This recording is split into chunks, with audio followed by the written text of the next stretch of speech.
liderança e serviço. Esses dois assuntos são extremamente importantes para entender como os Emirados Árabes Unidos conseguiram se desenvolver da maneira que se desenvolveram. Uma vez eu estava lendo algumas frases do Sheikh de Dubai, Sheikh Mohammed bin Rashid Al Maktoum. E ele está falando sobre liderança, que é um assunto que ele adora falar. Inclusive, ele tem vários livros que discutem esse tema. E ele está falando sobre liderança e excelência. E na visão dele, liderança com excelência é um produto natural de constante criatividade, de determinação e dedicação, e também de conseguir ter o poder para motivar os outros. Para ele, liderança é um processo contínuo, não é algo que é uma meta final. É um processo contínuo que depende desses outros parâmetros. E eu acho bem interessante, inclusive, pensar nessas duas palavras, né, que eu coloquei aqui como título dessa aula, liderança e serviço. Tem um mundo de coisas quando se fala sobre liderança, tem um mundo de coisas para se falar sobre serviço se a gente estivesse dividindo os tópicos. Mas é muito interessante como nos Emirados Árabes Unidos, essas duas palavras praticamente viram sinônimos. Os sheiks, eles têm uma gratidão gigantesca por poder servir o seu povo. Então, para eles, liderar é servir. E isso cria uma dinâmica muito, muito especial na forma que o país é governado. Para essa aula, eu quero trazer diversos exemplos, desde exemplos que tocam a forma na qual os líderes foram educados, até como certos projetos foram desenvolvidos e como esses exemplos provam que liderança e serviço para eles é a mesma coisa. Então vamos lá. Os líderes se sentem gratos por poderem servir. Eles acreditam que países são bem-sucedidos quando os sonhos dessas pessoas, dos países, ecoam as aspirações pessoais dos líderes. Isso é algo bem profundo se você para pensar. Países são bem-sucedidos quando seus líderes abandonam seus egos para poderem fazer com que as esperanças e os sonhos da sociedade aconteçam. E isso é muito interessante, né? É usar o poder político para trazer mais acesso para suas pessoas. Desde a sua fundação, os líderes decidiram que nenhuma pessoa, nem mesmo os sheiks, seriam maiores do que a união. Que nenhum sonho seria maior do que manter as ambições e a visão da união de pé. A forma como eles decidiram governar o país trouxe tanta confiança para a população que muitas vezes a população olha para os seus líderes até mesmo como uma família, com o amor de uma família. E isso é muito, muito interessante. Claro que traz outros desafios, mas os próprios líderes falam que tem uma diferença gigantesca entre uma liderança baseada em amor e respeito e uma liderança baseada em medo. Então, eles trazem muito amor e eles também trazem a visão. Eles definem metas muito claras, eles organizam e cuidam dos recursos e eles não têm medo de desafios. Então, é como se você tivesse, para quem mora lá, para quem é de lá, uma família cuidando de você com essa visão, com esse entendimento. Essa visão de liderança está extremamente conectada com o servir. Ela está muito presente na fundação, como eu já mencionei na aula passada, mas ela vem até de antes.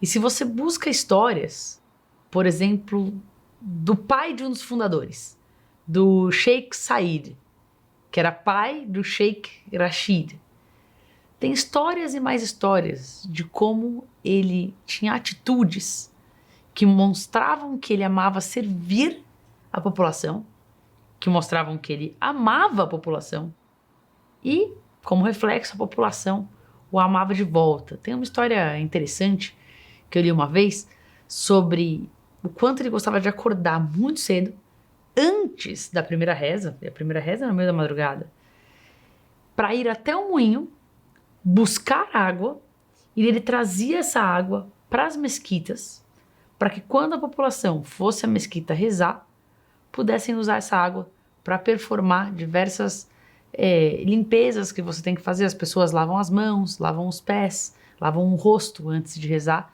e ele trazia essa água para a mesquita. Então, essa tradição, esse DNA de servir, é parte de mim como líder, servir. Vem de até antes do que a fundação. E sempre olhando, né, que o líder não está ali para julgar alguém, ou para mandar em alguém, ou para conseguir instituir medo. Não, ele está lá para mostrar compaixão.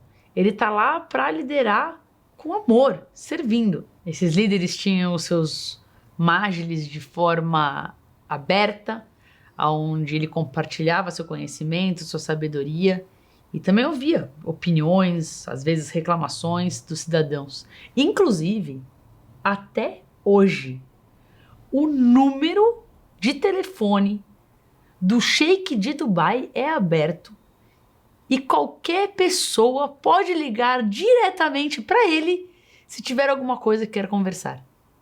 Esse é o nível de abertura.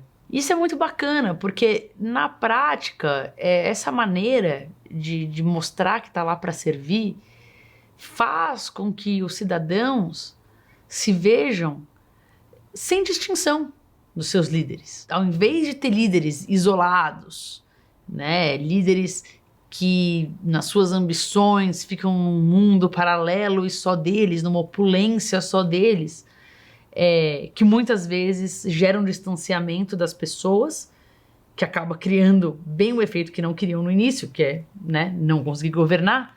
Eles pensam diferente, eles pensam a base para conseguir fazer o meu governo é estar próximo das pessoas. Na prática, esse lance de se aproximar tanto dos cidadãos acaba sendo uma estratégia maravilhosa. Porque para pensar, se o cidadão é escutado, é servido, é visto de igual para igual, não existe um distanciamento. Não existe os líderes estão lá na sua vida opulente que não é a minha. E é bem interessante porque ao não haver esse distanciamento, o governo se torna muito mais possível.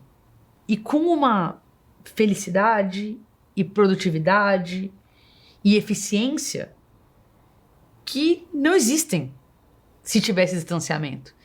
Então é muito interessante como, vendo de longe, parece, nossa, que bacana, que legal, que humano. E isso é real, isso é bacana, isso é humano, isso é legal.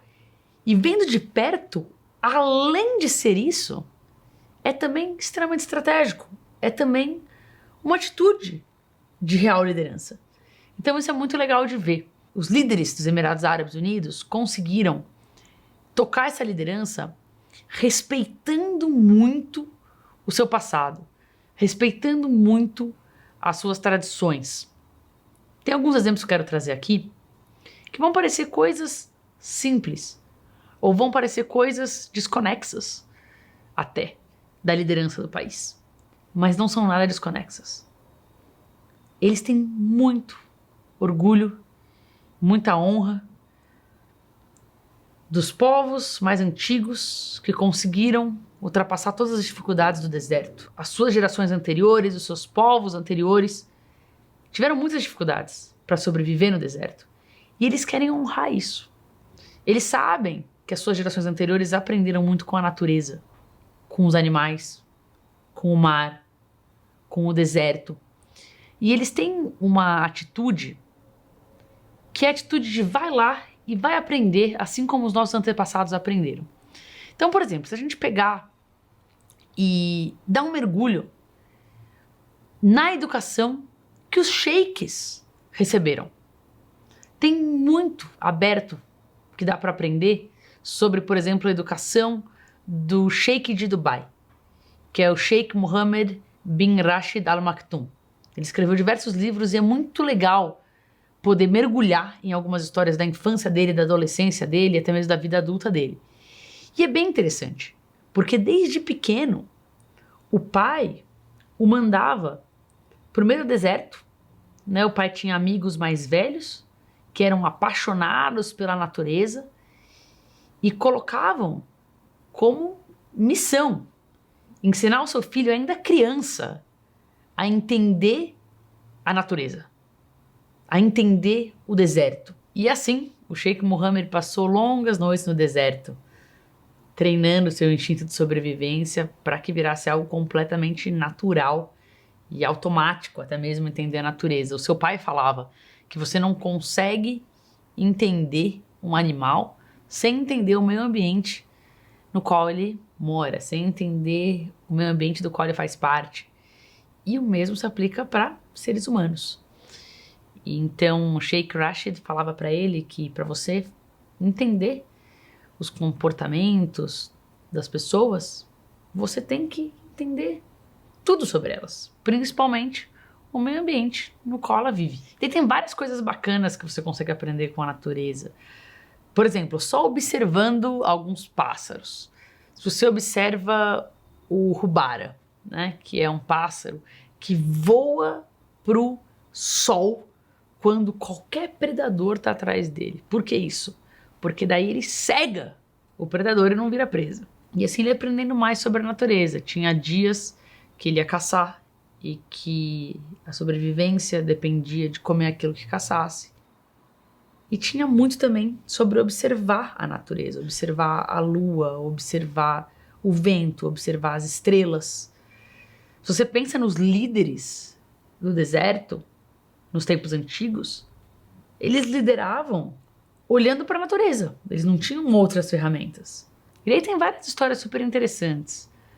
Tem uma história que o Sheikh Mohammed divide em um dos seus livros, que ele fala que à noite, quando ele estava na casa do amigo do pai dele, meio da noite, toda noite, ele era acordado por picadas de escorpião. E ele falava, não é possível, todas as vezes o escorpião me pica. E ele depois veio aprender que o amigo do pai dele colocava esses escorpiões na cama dele para conseguir formar a imunidade. E diversas vezes no futuro isso foi muito útil, porque ele realmente acabou sendo picado por escorpiões, mas estava imune. Então ele primeiro aprendeu a sobreviver no deserto e depois ele foi aprender a sobreviver na cidade. E diz ele que aprender a sobreviver na cidade foi muito mais difícil. E esse lance de respeitar a história não tem só a ver com vamos entender o deserto. A história dos Emirados Árabes Unidos também tem muito do mar. O comércio, por muito tempo, era marítimo. Pérolas. Como que se encontra pérolas? Pérolas muitas vezes são encontradas em ostras quando os pescadores mergulham. Muitas coisas não são pescadas. Eles mergulham em busca dessas pérolas. E, claro, parece uma aventura, mas quando ainda jovem, o Sheikh Mohammed foi entender como era realmente a vida desses trabalhadores, era uma vida, na verdade, de muita dor, de muito risco. As pessoas mergulhavam e voltavam sem ar para a superfície. Não era incomum alguém morrer. Então, esse tipo de educação que tem a ver com ir ver e ir sentir na pele o que é a real vida das pessoas, o que é a real vida daqueles que lutam muito todo dia para sobreviver. Isso faz parte da educação dos líderes. Isso faz parte de como os líderes podem ter melhores soluções para servir as suas populações. Eles vão lá, eles experienciam as vidas. Eles sabem os detalhes, eles entendem o sofrimento, eles entendem a situação. E uma coisa, claro, é ótimo você ter uma visão poética do mar, é ótimo você amar, né, o deserto, o mar, mas é muito interessante entender também que aquilo representa perseverança, que aquilo representa desespero de muita gente e ter a visão muito mais completa disso tudo. Então, quando você começa a entender a educação dos líderes, o deserto, o mar, poder assistir reuniões junto com os pais, tudo isso começa a formar uma visão muito mais clara de como eles conseguem servir. Eles observavam tudo. E daí, com esse olhar, várias outras sutilezas de observações e de metáforas vão se desenvolvendo. Tem inúmeras. A gente pode pegar, por exemplo, a relação de águia com falcão, né? Porque as pessoas, às vezes, se você colocar um falcão no nível do seu olho, você vai ver que todo pássaro que passa por cima do falcão, o falcão ataca. Por quê? Porque o grande inimigo do falcão é a águia. E a águia ataca de cima. Então, na dúvida, sem ele conseguir ver se é águia ou não, ele se defende de qualquer outro bicho que apareça num nível acima dele. E daí tem diversas metáforas que a gente consegue tirar de observar os animais, de observar a natureza. E se os líderes, quando crianças, quando jovens e também quando crescidos, aproveitavam desse olhar mais holístico de entender a natureza, de entender a vida dos outros, de entender pessoas que levam vidas diferentes de você, se tudo isso contribuía para aprender cada vez mais e entender cada vez soluções que sejam realmente úteis, quando o líder realmente tomava para si algum projeto, era sempre extremamente profundo o interesse que ele tinha no projeto, extremamente detalhado e até mesmo pessoal o interesse que ele tinha naquele projeto. Então, para mim, é muito claro ver, né, o quanto essa educação mais jovem, detalhada, focada em entender o outro, em ser empático, em entender até os animais, a natureza, acaba criando líderes que se importam com cada detalhe de um projeto. E quando você pensa, quando você vê a forma como os líderes de hoje e também os líderes anteriores tocavam projetos, é muito impressionante, porque eles têm muita presença. São visitas frequentes para entender o desenvolvimento de cada projeto. E claro que isso é importante para o projeto como um todo, porque os gerentes de projetos vêm, né, que estão recebendo a atenção do sheik. É muito mais difícil ter corrupção ou qualquer tipo de irregularidade quando você sabe que realmente é um projeto que está sendo revisado pelo sheik. E claro que isso é uma mensagem que acaba influenciando todo mundo, os líderes do projeto, os funcionários, os parceiros. E tem vários exemplos super legais. Na época do Sheikh Rashid, ele tinha um escritório que ficava no Dubai Creek, né, no rio que tinha o porto. E ele conseguia ver tudo de uma janela que era um vidro, porque assim ele conseguia ver o movimento de tudo, dos navios, dos bens, via como estava realmente sendo praticado o embarque, o desembarque. E dizem que inclusive ele conhecia cada uma das pessoas e sabia muito de cada uma das pessoas que estava ali no porto. E hoje, se você pega o Sheikh Mohammed e ele explica os projetos dele hoje, ele fala: eu acordo 6 da manhã, eu vou visitar os projetos, eu adoro entender as peculiaridades, eu, claro, delego a autoridade, mas eu quero que eles saibam que eu tô lá para contribuir, que eu não tolero corrupção e que pra gente é muito importante que a implementação seja feita com total excelência. E eu acho que é até legal, porque quando a gente pensa na língua árabe, tem duas palavras que são bem parecidas. Qaid é líder e Qudwa é modelo, né? Então tem essa correlação funcional entre os dois, né? O líder é quem dá o exemplo. Ele vai lá, ele acredita. Se são tempos difíceis, o país olha para os líderes. O país confia. E isso muda muito a dinâmica do país também. Eles acreditam que eles estão seguros. Eles passaram por crises e mais crises já. Mas existe uma confiança profunda nos seus líderes, né? Eles acreditam que o líder transforma. E acreditam por quê? Porque eles viram diversas vezes o país ser transformado. É um país de 50 anos. né? Qualquer pessoa que seja um pouquinho mais velha viu transformações incríveis no país. Viu como obstáculos, na verdade, não mudaram nada, né? Eles têm confiança nos seus líderes. E os líderes também têm confiança nas suas pessoas. E nessa relação de fé, de confiança, de amor, de acreditar, que se desenvolveu muito da liderança dos Emirados Árabes. Eu acho interessante como os próprios líderes do país, mais uma vez liderando, por exemplo, eles gostam de colocar muito a forma como em casa eles aprenderam coisas que são super úteis para a vida. E não precisa ser relacionado a liderar um projeto. Pode ser relacionado a como aprenderam a tomar conta de um animal, como aprenderam a tomar conta de um cavalo, né?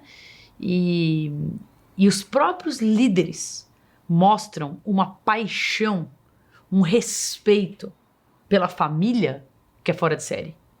Então você pega líderes como o Sheikh Mohammed falando da mãe, que já faleceu, como o amor da vida dele. E inclusive sendo até vulnerável para falar que o pai dele, o Sheikh, nunca mais foi o mesmo depois que a mãe faleceu. Então é bem interessante a forma como eles enaltecem famílias. Né? Nos livros do Sheikh Mohammed, ele faz questão de contar histórias de como a mãe era carinhosa. Ele fala, por exemplo, que a mãe fazia um café da manhã para ele e ele dividia esse café da manhã com o cavalo dele. Então toda vez ele voltava com fome e a mãe percebeu. Só que como a mãe ficou sabendo que ele dava a outra metade pro cavalo, a mãe dobrou, porque assim cada um teria o seu café da manhã. Só que nunca foi falado, era uma coisa que ela fez porque ela sabia, ele achou que foi só coincidência no começo. E esse tipo de história é muito interessante, porque quando a gente for falar mais no episódio sobre fé, eles não acreditam em coincidência. Eles acreditam que tem um legado, que é o legado que o país merece, mas que vem por muita dedicação e muito trabalho. É muito legal ver esse papel da família, né? É muito legal ver o quanto eles têm gratidão por algum momento que o irmão ensinou alguma coisa. É muito interessante ver também o quanto a própria cultura é muito aberta com os vizinhos, é muito sorridente com todo mundo nas suas comunidades. É muito... Você pega até coisas assim como sobrou comida em casa, lá o comum é dividir. É dividir com os vizinhos, é dividir... Tem uma cultura muito grande de comunidades. E faz sentido, né? Eram tribos beduínas que antes viviam juntos no deserto. Não é tão claro a divisão de onde termina uma família e onde começa outra família. Todo mundo vira família. Então eles trazem essa visão de família mais um sentido amplo, só que também educa coisas que você quer que seja instaurado em todo mundo da população para que você possa liderar melhor e que para que você possa servir melhor. Né? É um país que compartilha, um país que valoriza os seus vizinhos, um país que valoriza os seus amigos. Faz diferença, porque acaba sendo também um país que acredita nos seus líderes e tudo isso se retroalimenta. Então existe muito amor para a nação e os líderes falam que têm amor pelos seus irmãos e irmãs ao redor do país. Eu acho bem interessante também como a liderança deles não é fofa. Não é porque tem amor que é fofa. É uma liderança muito clara, com um senso de responsabilidade imenso. Um exemplo simples da fundação. O Sheikh Rashid e o Sheikh Zayed, então os pais da fundação, eles tinham muita clareza que eles precisavam tratar do desenvolvimento da nação. Esse desenvolvimento tinha várias partes. Agora, uma das partes, que era criar um exército, porque lembra, antes era o exército britânico que cuidava dessa região. Criar um exército não é fácil, né? Você tem até, claro, cada uma das regiões tinha ali uma outra coisa, mas unificar também não é fácil.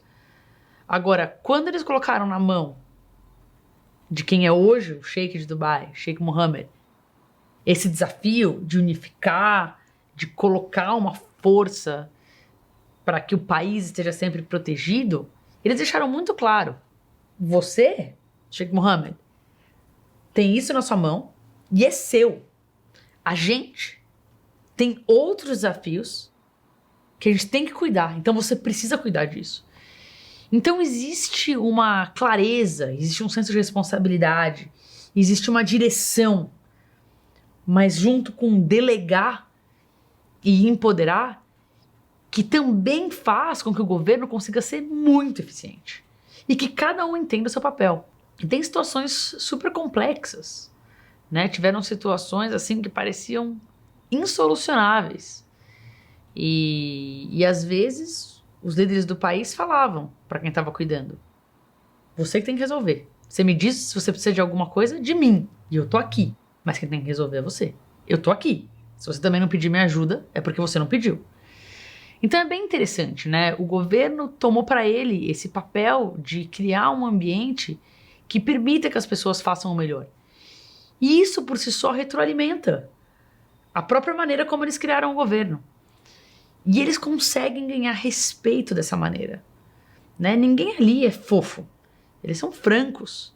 Eles são muitas vezes duros. Eles são claros. Eles são justos. Mas foi através desses valores que eles conseguiram crescer a sociedade. Muito transparente. Um espírito muito genuíno de simplicidade, de fé, mas de clareza, né? De também não ficar maquiando as coisas. Os líderes são pessoas de palavras.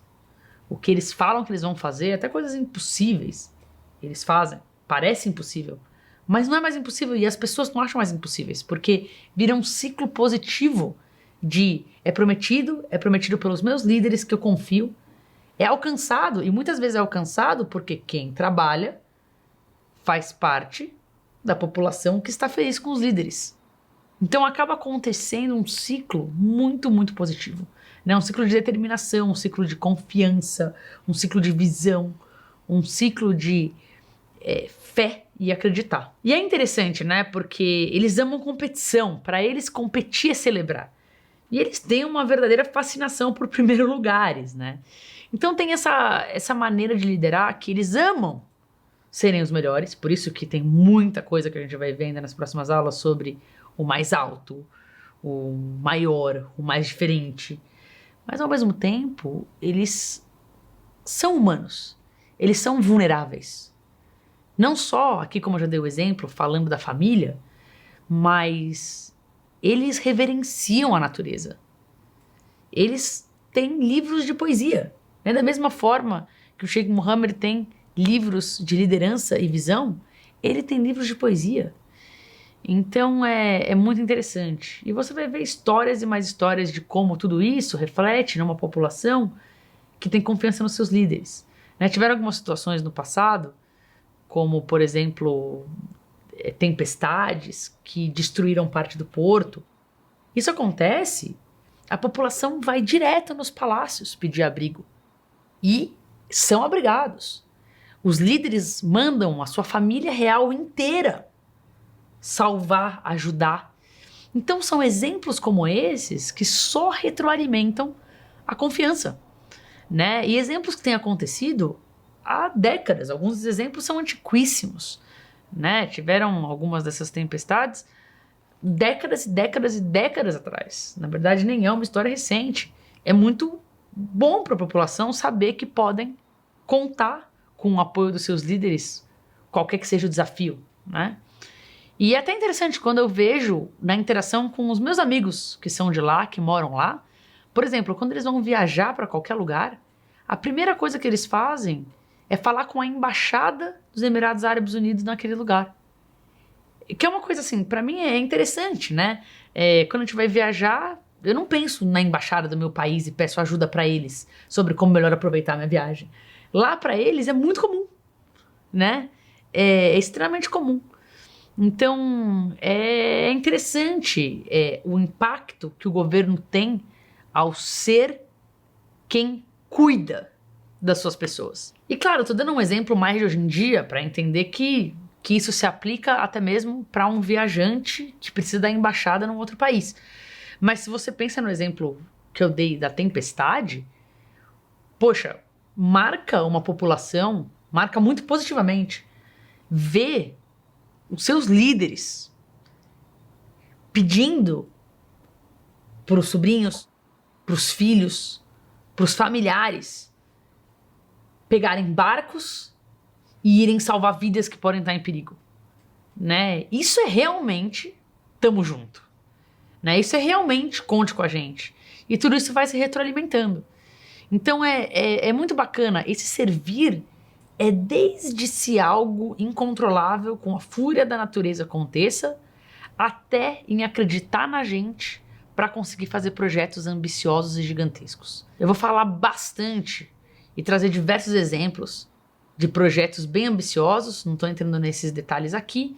Aqui eu quis explicar um pouquinho melhor como essa liderança, como esse serviço acontece. E essa mesma confiança que a população tem nos líderes, os próximos líderes tinham nos seus líderes. Então, quando a gente pensa em legado, quando a gente pensa em transição, cada um desses próximos líderes, eles sentem uma responsabilidade gigantesca com o legado anterior que as suas gerações anteriores conseguiram instaurar. Então eles já entram, mesmo muitas vezes, sem tempo para pensar, porque pode ter acontecido ali um acidente, pode ter acontecido uma morte inesperada, mas eles querem continuar, até como honrar o que eles viram acontecer nos anos anteriores. E o governo toma para eles muitas coisas. Não é só questão de estratégia administrativa. Eles juntam estratégias administrativas com produtividade, com felicidade, com longevidade e tantos outros drivers da economia. Até interessante porque é super mensurável, né? Nas próximas aulas a gente vai mergulhar em muitos projetos que você consegue enxergar que são claramente estratégicos, como o desenvolvimento de portos, desenvolvimento de aeroportos. Para essa aula aqui, que está tão focada em liderança e serviço andam juntos, eu quero mostrar como muitas vezes o governo leva para si papéis que você nem imaginaria que eles precisariam levar para si. E quero trazer aqui diversas iniciativas que me encantaram. Uma delas é a Pink Caravan. Inclusive, eu vou colocar aqui disponível um documentário que a gente gravou junto à Pink Caravan. É uma iniciativa que nasceu no Emirado de Sharjah para trazer mais visibilidade, mais entendimento sobre a importância de prevenção de câncer de mama. É um projeto que está no seu 9º ano e são cavalos e carros juntos com pessoas que cavalgam nos cavalos e também junto com voluntários nos carros ou caminhando, que cruzam o país, 7 Emirados, por uma semana, cada dia cruza-se um Emirado, sempre levantando a conversa da importância de fazer exames preventivos. Essa comitiva é acompanhada por uma clínica médica móvel e também com parcerias em diversas clínicas em cada Emirado, oferecendo exames gratuitos para mulheres e para homens. Mais de 50 mil pessoas já foram examinadas. E é uma iniciativa linda, quando você pensa, né, na pureza, mas ao mesmo tempo a força de um cavalo e como é uma maneira de começar uma conversa num tópico que muitas vezes ainda é tabu, ainda é muito doloroso para muita gente. E é muito interessante pensar como isso é uma iniciativa social. Faz parte do Friends of Cancer Patients, que é uma iniciativa da esposa do sheik do Emirado de Sharjah.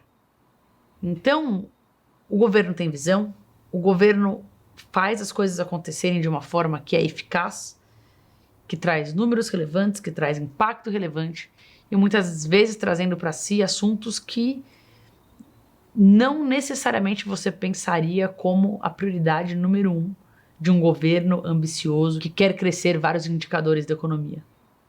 Um outro exemplo muito legal em Sharjah, e é uma entidade irmã da entidade que organiza a Pink Caravan, é a SBWC, Sharjah Business Women Council. É um conselho de mulheres de negócios de Sharjah, na qual as mulheres se ajudam, trocam conhecimento, vão em eventos, conhecem potenciais parceiros para os seus negócios e não para por aí, né? Por exemplo, SBWC faz parte da NAMA.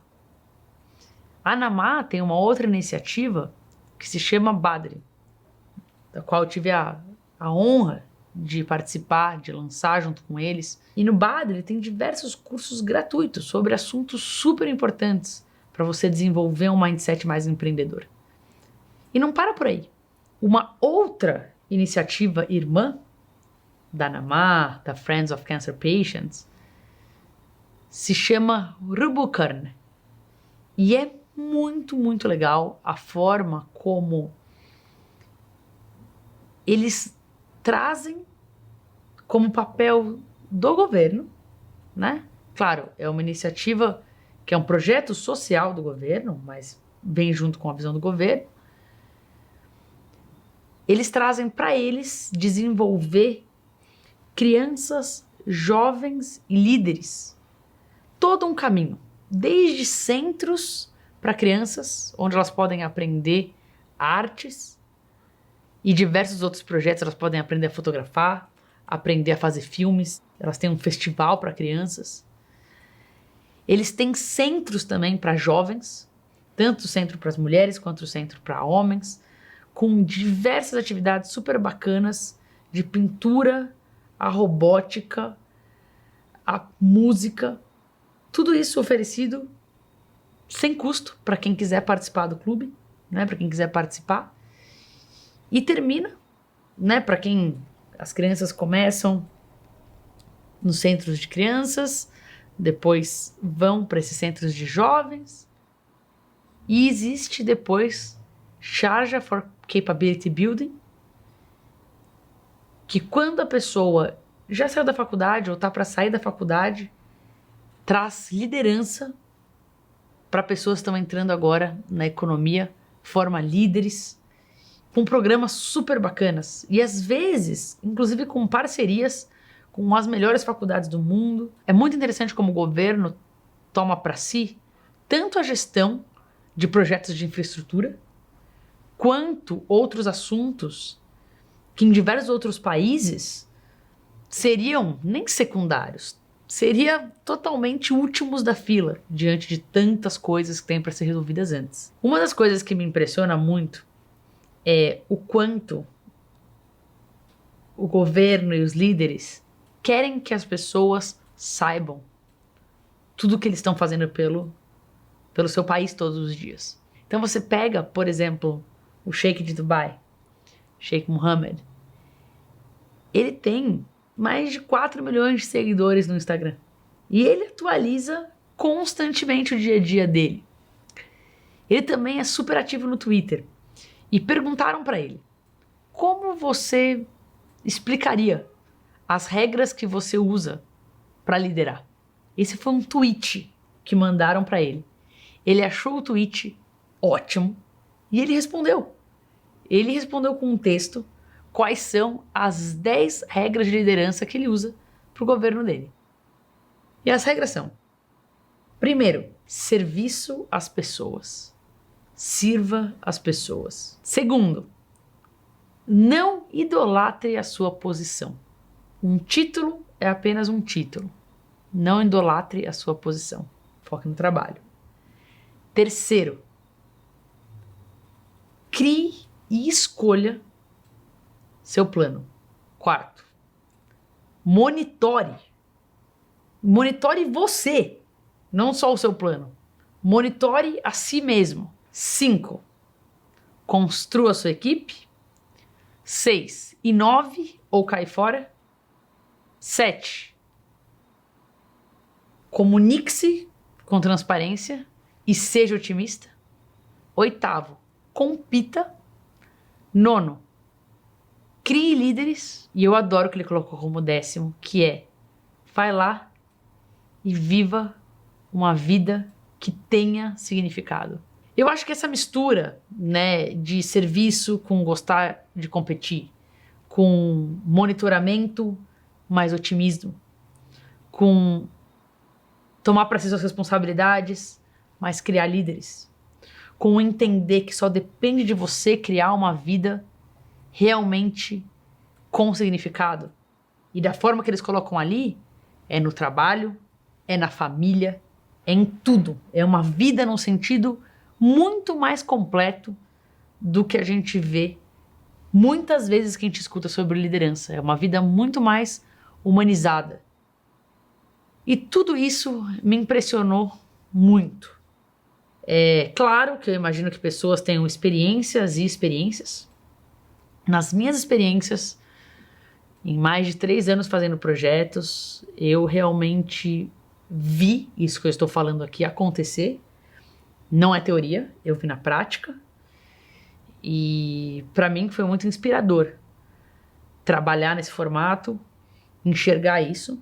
Claro, eu sou alguém de fora, né? E mesmo sendo de fora, eu sempre fui extremamente bem tratada. E muito do que eu sinto aqui, que eu tô colocando como o que parece ser uma realidade dos líderes com a sua população, também é uma realidade dos líderes com pessoas do mundo todo que confiaram naquele país. Óbvio que não é tudo que é perfeito, mas estou colocando aqui a minha experiência e as histórias que eu estou contando, por mais que algumas eu li, né, algumas são antigas, eu acredito que explica muito do sentimento especial que eu vivi em todos os projetos que eu fiz por lá, que eu vivo todas as vezes que eu vou por lá, e que faz com que seja um pouco mais entendível o quanto eles têm conseguido alcançar resultados de uma forma completamente diferente. Então, com isso em mente, vamos para a nossa próxima aula.